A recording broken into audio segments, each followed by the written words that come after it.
कोशिश की गई, किए भी है। और अनुच्छेद 5वीं अनुसूची कहाँ है?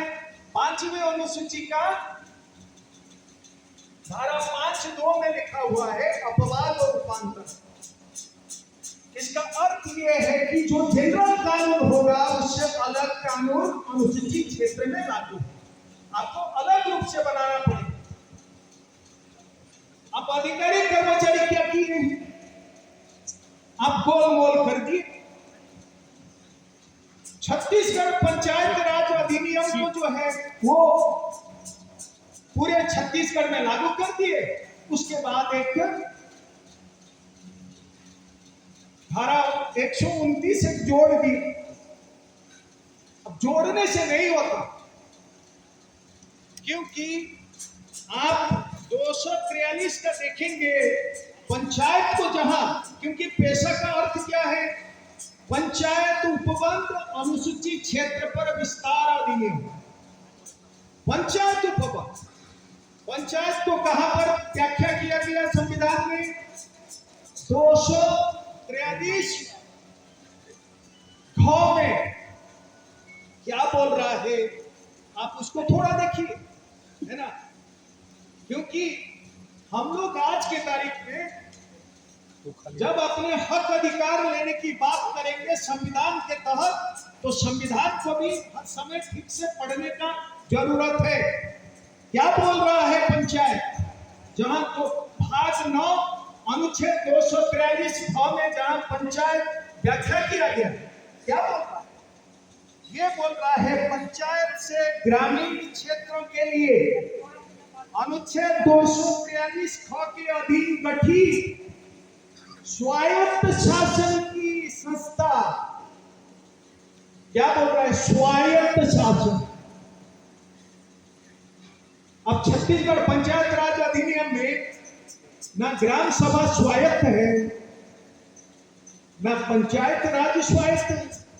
हर चीज को जो है आपको रायपुर से, नया रायपुर से देखना पड़ता है, वहीं से आएगा तब कुछ होगा। तो ये पैसा उसको खारिज कर दिया, कहा है कि नहीं स्वायत्त शासन।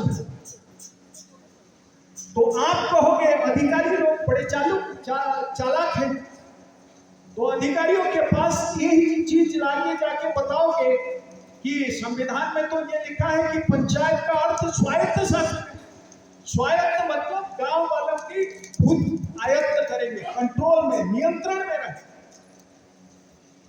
तो फिर वो आपको जवाब देंगे। तो छत्तीसगढ़ पंचायत राज अधिनियम क्या भाग 9 से नहीं निकला है? ये उल्टा प्रश्न करेंगे, आप जो है ना अड़बड़ा जाएंगे। अरे ये क्या बात है? छत्तीसगढ़ पंचायत राज अधिनियम भी भाग 9 से निकला, लेकिन फर्क क्या है जो आपको गुमराह करने वाले रोक देंगे? फर्क ये है कि भाग 9 में जो पंचायत की शब्द आया है वो संविधान की 7वीं अनुसूची में जो बंटवारा हुआ है अधिकार, मतलब संघीय सरकार, राज्य सरकार और कंकरेंट लिस्ट जिसको बोलते हैं, जिसमें कि राज्य और संघीय सरकार दोनों कानून बना सकते हैं, वो 7वीं अनुसूची में लिखा हुआ। तो 7वीं अनुसूची में पंचायत का अर्थ ये है, पंचायत पर कानून बनाएगा कौन? राज्य को जिम्मेदारी, राज्य का अधिकार है। इसीलिए भाग 9 उस हिसाब से छोड़ दिया, है ना। पार्लियामेंट कानून बनाया, लेकिन इतना ही इजाजत दे दिया है कि राज्य सरकार जैसे भी कानून बनाएंगे, क्योंकि उनका अधिकार क्षेत्र का। इसीलिए छत्तीसगढ़ पंचायत राज कानून में जिस तरह से पंचायत को लिखा गया है उसको आप पढ़िएगा तो उसमें लिखा है कि पंचायत का अर्थ ग्राम पंचायत, जनपद पंचायत और जिला पंचायत। बात खत्म। ना स्वायत्त है ना कुछ है। तो ये वह, लेकिन पैसा उसको छोड़ा नहीं। पैसा कहा कि नहीं, इसमें राज्य सरकार को इजाजत नहीं है, इसलिए पैसा की कानून पढ़िएगा और ये भाग 9 या छत्तीसगढ़ कानून पढ़िएगा, पंचायत कानून, उसमें फर्क है। फर्क क्या है? उसमें राज्य सरकार को पंचायत के मामले में विवेक के ऊपर छोड़ दिया कि आप करो। पैसा कहा कि नहीं, तुमको इसी तरह से बनाना पड़ेगा जैसे हम कानून बनाए हैं, इधर से उधर नहीं हो सकते। समझ में आए? तो छत्तीसगढ़ पंचायत राज अधिनियम और पंचायत उपबंध अनुसूचित क्षेत्र पर विस्तार 2 अलग अलग चीज है, ध्यान रखिएगा, नहीं तो 28 साल चला गया। इस देश की मूल निवासी को आजादी के बाद से और अभी तक गुमराह करते जा रहे हैं कि आपको स्वशासन हम देंगे। स्वशासन मतलब सरकार की गठन, मतलब विधायिका, कार्यपालिका और न्यायपालिका उस इलाके की होगी। तो ये पहला चीज है कि कोई भी कानून बनेगा वो अपवाद और रूपांतरण मतलब जनरल कानून से अलग होगा, और वो भी परंपरा आधारित, वो भी बात रखा गया है, कस्टमरी लॉ। याद रखिए, कस्टमरी को रूढ़िजन्य बोलते हैं, लेकिन जब संविधान सभा में बहस हुआ है, इस बहस को पढ़ेंगे तो मूल रूप से जो बहस हुआ है और रूढ़ी जो बात आई है, वो आया है कि आदिवासी इलाके में लोकतंत्र जो है वो सबसे अच्छा लोकतंत्र कहीं मिलेगा तो वो आदिवासियों का है। तो इसका मतलब है कि लोकतंत्र की आधारित ये कानून है, इसलिए हम गलतफहमी में नहीं जाएंगे। साथियों से फिर निवेदन है, क्योंकि 28 साल में जो गुमराह किए हैं, उस गुमराह के कारण जो है, जब गुस्सा फूटता है तो लोग क्या करते हैं, रूढ़िजन्य ग्राम सभा तैयार कर देते हैं। इस कानून में रूढ़िजन्य ग्राम सभा की अर्थ नहीं है जो जैसे आप कर रहे हैं। इसमें ग्राम सभा के पूरे लोग जो वोटर हैं, महिला पुरुष सब बैठेंगे। पहले रूढ़िजन्य ग्राम सभा में महिला पुरुष का बैठना था नहीं। तो ये फर्क है। फर्क क्या है? रूढ़िजन्य जब बात होती है तो ये है कि ऐसा लोकतंत्र और कहीं नहीं है जहां समानता, सामूहिकता और सहकारिता पर आधारित निर्णय हो। ऐसे लोकतंत्र आज किसी इलाके में नहीं है, सिर्फ आदिवासी इलाके में। ये संविधान सभा ने माना है। जब आप पढ़ेंगे उसको तो जो कैप्टन जयपाल सिंह मुंडा जी के भाषण है, जिस तरह से वो इस चीज को रखे, तो ये चैलेंज किए कि हमारे जिस तरह से लोकतंत्र है, आप और कोई समाज का बताइए। तो इस चीज को माना गया कि जो आदिवासी की परंपरा है वो परंपरा सच्चा लोकतंत्र पर आधारित है, तो उसका सम्मान होनी चाहिए। और ये बात पेशा में आया है। आप उसको गलत ढंग से करते हुए 5 लोग बैठ के, क्योंकि यही हो रहा है आज की तारीख में, पूरे बस्तर में देखेंगे कहीं कहीं, या सरगुजा में भी, वो कुछ लोगों को गांव से भगाना है तो वो रूढ़िजन्य ग्राम सभा का एक मीटिंग कर लेते हैं। 5 लोगों का मीटिंग करके, 5 हो 6 हो जो भी करके वो प्रस्ताव पारित करते हैं। कहते हैं कि ये ग्राम सभा का प्रस्ताव गलत है, पैसा नहीं बोलता है, ये स्पष्ट हो जाना चाहिए। तो ये जो मैं आप लोगों के सामने रख रहा हूं, इसमें भाग 9 भी ये बोला है अनुच्छेद 243, क्योंकि अब सरकार कैसे होगी? सरकार होगा, एक तो टेरिटरी रहना चाहिए, इलाका, और दूसरा आपके साथ अर्थ मतलब धन भी होना चाहिए, तब जाके सरकार हो सकती। तो भाग 9 संविधान में ये बोला है, और वो अनुच्छेद लिख सकते हैं 243 जो उसमें लिखा है कि सारे पैसा जितना भी आता है उसको आप जो है ट्रांसफर कर दो, डिपार्टमेंट को ट्रांसफर करो, पैसा को ट्रांसफर करो। तो ट्रांसफर किसको करेंगे? एक तो ग्राम सरकार को करेंगे और दूसरा जो है ना जिला सरकार को करेंगे। कौन करेगा? वो जो राज्य की वित्त आयोग है, स्टेट फाइनेंस कमीशन एक बना हुआ, वो हर समय बांटता है, तो कर देना चाहिए। अभी तक ये नहीं हुआ। पूरे सारे 29 विभाग का जो है ना पूरे ट्रांसफर हो जाना चाहिए, ये नहीं हुआ। सबसे मूलभूत चीज ये है कि जैसे अभी चल रहा है, टुकड़ा देके, टुकड़े टुकड़े डिपार्टमेंट के पैसा देके वो लोगों की जो एकता को तोड़ने का काम कर रहे हैं। जो पैसा नहीं बोल रहा, पैसा बोल रहा है कि सरकार है मतलब आप उनको पैसा दे दो।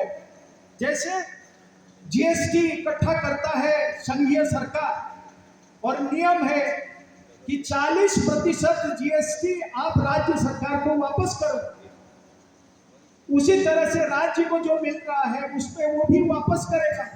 तो दो सरकार को देना चाहिए, अभी तक हुआ नहीं। तो ये है, आप कहोगे कि भाई साहब आप कह रहे हो कि सरकार है करके, लेकिन पैसा में लिखा कहाँ है सरकार करके? आप कानून को देख लो, थोड़ा 4 घ को पढ़ो, आप उस पर भी जो है मैं पढ़ के आपको सुना देता हूँ। 4 घ बोल रहा है कि प्रत्येक ग्राम सभा लोगों की परंपराओं, रूढ़ियों, उनकी सांस्कृतिक पहचान, समुदाय के संसाधन मतलब पूरे पारंपरिक सीमा के अंदर में आने वाला जल, जंगल, जमीन, खदान, सारे चीज, और विवाद निपटाने की रूढ़िजन्य ढंग का संरक्षण और परिरक्षण करने के लिए सक्षम हो। मतलब पार्लियामेंट जब बोल रहा है कि ग्राम सभा सक्षम होगी, तो आप संविधान के अनुच्छेद 12 में जो है सरकार को डिफाइन किया गया है। किसमें डिफाइन किया गया है? व्याख्या किया गया संविधान में सरकार को, अनुच्छेद 12 पढ़ के सुनाओ कि। और अच्छा, अनुच्छेद 12 को देखिए, जिसमें कि सरकार को जो है वो व्याख्या किया। इस भाग में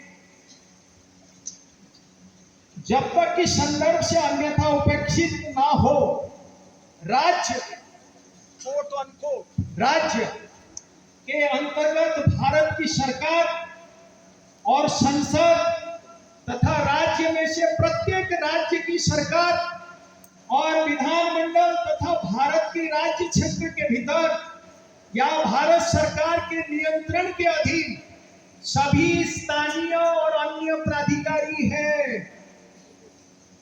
मतलब जब पेशा ने ये 4 को लिखा तो क्या है, जब वो बोल रहा है कि संरक्षण और परिरक्षण करने के लिए सक्षम है, तो इसका मतलब आपको मान लिया कि आप सरकार हो। और आप इस पर बोलेंगे कि इस पर कहीं सुप्रीम कोर्ट में केस हुआ है क्या? 1979 में सुप्रीम कोर्ट ने एक आर.डी. शेट्टी बनाम international airport authority of India का केस का फैसला आप देखिएगा, जिसमें कि 3 जज पी.एन. भगवती उसमें मुखिया रहे।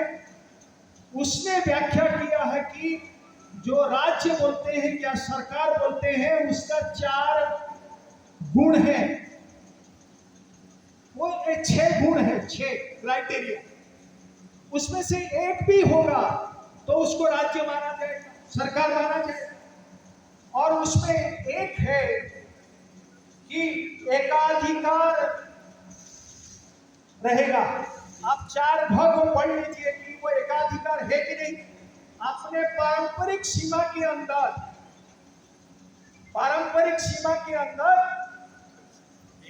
समुदाय ऊपर जो है नियंत्रण करने का जब अधिकार है, मतलब वो मोनोपोली स्टेटस है, वो सरकार।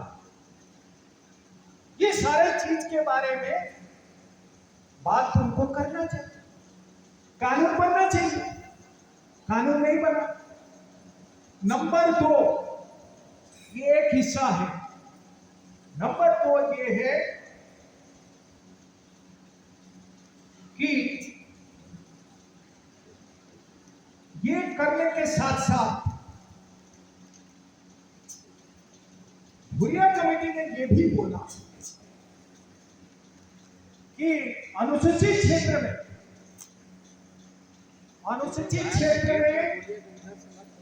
आप ग्राम सरकार और जिला सरकार के साथ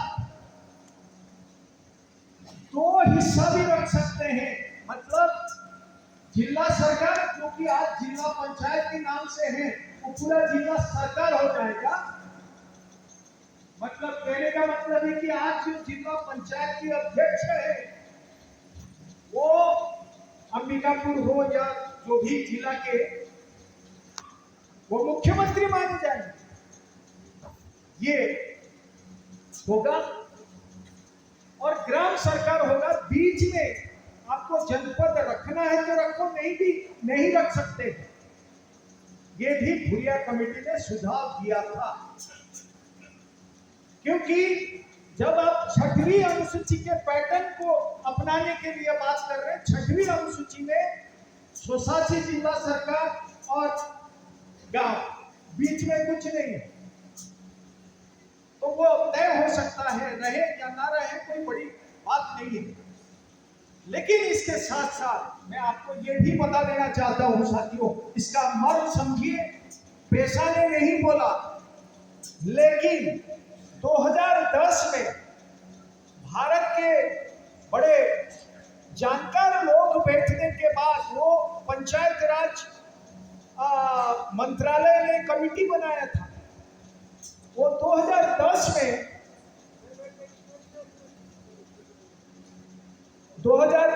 जो रिपोर्ट दिए, आप सुन के जो है ना गदगद हो जाओगे। उसने रिपोर्ट दिया कि जिस तरह से पंचायत राज ये पैसा को लागू कर रहे हो अनुसूचित क्षेत्र में, उसी तरह से गैर अनुसूचित क्षेत्र में भी पैसा को लागू करो, ये बोल। याद रखिए, वो क्या बोल रहा है कि जो आज की तारीख में पंचायत राज चल रहा है उसको खारिज कर। अनुसूचित क्षेत्र में तो पैसा लागू करोगे ही, लेकिन गैर अनुसूचित क्षेत्र में भी पैसा को जो है लागू करना पड़ेगा। तो ये एक तो पैसा ये बोलता है। अभी तक किसी प्रदेश ने इसको किया नहीं।